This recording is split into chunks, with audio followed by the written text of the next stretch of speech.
Bonjour. Dans cette vidéo, je définis le cercle et je parle de quelques-uns de ses éléments caractéristiques, rayon, diamètre, corde, arc, etc. Pour le faire, je considère un point fixe O et puis j'essaie de placer un point M situé à une distance constante de O. Pour cette activité, j'ai pris 4 cm comme distance. Donc, j'ai à placer un point M tel que OM égale à 4 cm. Voici une position de M que je note M0. O M0 égale à 4 cm. La question qui se pose maintenant est la suivante.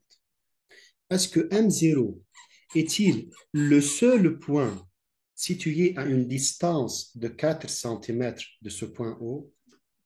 La réponse est absolument non.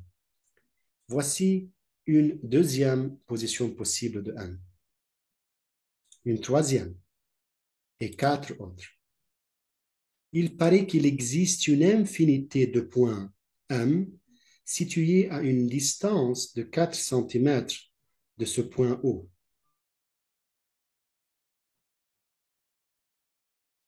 Et il paraît que cet ensemble de points a une forme géométrique particulière. Si je demande au logiciel de marquer toute position possible de M, vérifiant la condition donnée, OM égale à 4 cm, c'est-à-dire situé à une distance de 4 cm de haut, à la fin, j'aurai une ligne fermée qui est une forme géométrique particulière appelée cercle. Donc, le cercle est un ensemble de points situés à une même distance d'un même point fixe.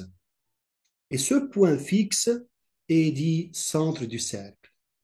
Et la distance de O à M est appelée rayon du cercle. Comme toute ligne, le cercle est noté par une lettre écrite entre parenthèses. On dit que C est un cercle de centre O et de rayon R, et on note C entre parenthèses O puis R, centre puis rayon. Et c'est ainsi qu'on définit le cercle. Après avoir défini le cercle, je passe à ses éléments caractéristiques. J'ai toujours le même cercle C de centre O. Comme nous avons vu, c'est l'ensemble des points situés à une même distance du point O, le centre du cercle.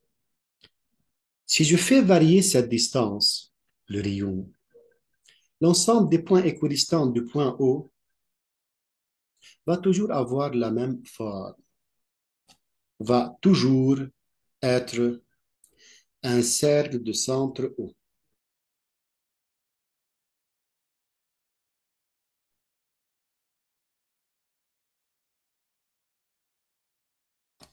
Maintenant, je fixe le rayon du cercle de notre activité à 4 cm et sur ce cercle, je place deux points quelconques A et B. Tout segment reliant le centre du cercle à un de ces points est dit rayon. Donc, les segments OA et OB sont deux rayons du cercle C.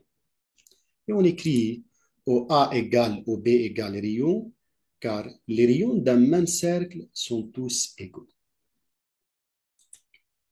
Tout segment reliant deux points du cercle est dit une corde. Le segment AB est un segment joignant deux points du cercle, donc AB est une corde de C. Particulièrement, toute corde passant par le centre du cercle est dit un diamètre. AB est un segment joignant deux points du cercle et passant par le centre, donc c'est une corde qui passe par le centre, alors AB est un diamètre. Le diamètre est la corde la plus longue du cercle. Et La longueur d'un diamètre vaut le double de celle d'un rayon. OA est un rayon. OB est un rayon. B, O et A sont trois points alignés, donc AB égale AO plus OB, rayon plus rayon. Alors, c'est vrai, la longueur d'un diamètre vaut le double de celle d'un rayon. Et on écrit rayon égale diamètre sur 2 ou diamètre égale 2 fois rayon. Écriture symbolique, R égale D sur 2 ou D égale 2 fois R. Toute partie ou portion du cercle limitée par deux points du cercle est dit un arc. Cette partie du cercle est limitée par deux points du cercle. Alors, on dit que AB est un arc du cercle. Pour noter cette partie du cercle limitée par ces deux points A et B, on écrit AB sous un petit arc comme ça. Chaque deux points du cercle sont les extrémités de deux arcs adjacents, arc majeur et arc mineur. L'arc majeur est plus long que l'arc mineur. Parfois, cette notation n'est pas suffisante pour distinguer entre les deux arcs, mineur et majeur. Donc, pour savoir quelle portion prendre, on place un point supplémentaire sur chaque arc et puis on utilise cette notation de trois lettres. Par exemple, l'arc AEB, c'est la partie du cercle limitée par A et B et passant par le point O. Et l'arc AFB, c'est la partie limitée par les mêmes points A et B, mais passant par le point F. Et ainsi, on évite la confusion. Les points A et B sont les extrémités d'une corde, la corde AB, et d'un arc, l'arc AB. On dit alors que la corde AB sous-tend l'arc AB. Et ce sont les éléments caractéristiques d'un cercle. Diamètre, corde, arc, rayon, centre. Dans cette partie, on apprend comment calculer le périmètre et l'aire d'un cercle. Je commence par le périmètre. Le périmètre est la longueur de cette ligne fermée, de ce contour appelé circonférence du cercle. Et ça se calcule à l'aide de la formule suivante. Périmètre égale 2 fois pi fois rayon, où pi est le fameux nombre irrationnel ayant 3,14 comme valeur approchée au centième près par défaut. Cette formule nous dit aussi que le périmètre d'un cercle est proportionnel à son diamètre et à son rayon.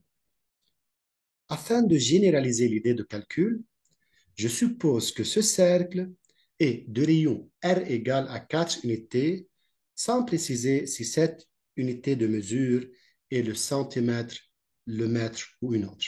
Puis, je passe à une application numérique. Périmètre égale 2 fois pi fois rayon. Je remplace R par 4. 4 fois 2 égale à 8. Et notre réponse finale est 8 pi, unité de longueur, centimètre, mètre ou une autre. Et c'est la valeur exacte du périmètre de ce cercle. Une valeur approchée au centième près par défaut s'obtient en remplaçant pi par 3,14. Et voici le calcul. Maintenant, je passe à l'aire. L'aire d'un cercle est l'aire de cette surface limitée par le cercle, ou l'aire de ce disque. Et ça se calcule à l'aide de la formule suivante. R égale pi fois rayon au carré.